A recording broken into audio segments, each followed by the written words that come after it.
আইফোনে যদি Apple account বসাতে না পারেন, অ্যাকাউন্ট বসাতে গেলে যদি দেখায় কানেক্ট টু ফ্যামিলি, এই ধরনের প্রবলেম দেখালে কি করবেন? নেক্সট আমাদের পেজে আরো একটি ভিডিও আসবে কিভাবে অ্যাপেল অ্যাকাউন্ট খুলবেন। এখন অ্যাপেল অ্যাকাউন্ট খুলতে খুবই প্রবলেম দেখা দেয়, তো ওই ভিডিওটি দেখার জন্য আমাদের পেজটিকে ফলো করে রাখুন। তো আজ আমার কাছে একটি আইফোন এক্সআর ফোন চলে আসে। ফোনটিতে অ্যাপেল অ্যাকাউন্ট বসাতে গেলে লেখা আসে কানেক্ট টু ফ্যামিলি। নতুন অ্যাকাউন্ট খোলার বা অ্যাকাউন্ট বসানোর অপশনটা আসে না। তো আমি প্রথমত ফোনটি রিসেট করে নেই, পুরোপুরি ইরেজ করে নেই, যাতে সেটিং গুলো পুনরায় সেম আগের মতো হয়ে যায়। তো আমি ফোনটি দেখতে পাচ্ছেন রিসেট করে নিয়েছি। রিসেট করে নেওয়ার পরে আমি এখন স্টেপ বাই স্টেপ ফোনটা সেট আপ করে নিব। তো আইফোন সেট আপ করার আগে অবশ্যই ওয়াইফাই কানেকশন দিতে হবে। ওয়াইফাই কানেকশন দেওয়ার পরে যে আইক্লাউড লকটা আছে, আইক্লাউড লকটি ফোন চেক করবে যে আপনার ফোনে কোনো অ্যাপেল অ্যাকাউন্ট লক বা ফাইন্ড মাই ডিভাইস অন করা আছে কিনা। তো দেখতে পাচ্ছেন ফোনটি চেক করছে যে ফোনটিতে কোনো প্রকার আইক্লাউড লক আছে কিনা। তো দেখতে পাচ্ছেন আইক্লাউড লক নেই। তারপর সেট আপের অপশনের সময় আপনি যেই ফোনে অ্যাডাল্ট অপশনটা দিবেন, অ্যাডাল্ট অপশন না দিলে আপনি অ্যাপেল অ্যাকাউন্ট বসাতে পারবেন না। তো আমি অ্যাডাল্ট অপশনটা দিয়ে ফোনটি আবার step by step set up করে নিব। দেখতে পাচ্ছেন আমি স্টেপ বাই স্টেপ ফোনটি সেট আপ করতেছি। সেট আপ করার পরে আমি এখন সেটিং এ গিয়ে চেক করব যে ফোনটিতে এখন অ্যাপেল অ্যাকাউন্টটি বসানোর কোনো অপশন আসছে কিনা। তো দেখতে পাচ্ছেন ফোনটি সেট আপ হয়ে গিয়েছে, প্রায় আর অল্প একটু বাকি আছে। তো ফোনটি সেট আপ হয়ে গেছে পুরোপুরি। এখন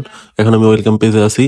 এখন আমি সেটিংসে যাব। সেটিংসে গিয়ে চেক করবো যে ফোনটিতে এখন অ্যাপেল অ্যাকাউন্ট বসানোর অপশনটা আসছে কিনা। তো আপনারা দেখতে পাচ্ছেন আলহামদুলিল্লাহ নতুন অ্যাকাউন্ট খোলার বা নতুন অ্যাকাউন্ট বসানোর অপশনটি চলে এসেছে ফোনে। আজ এই পর্যন্তই। আল্লাহ হাফেজ।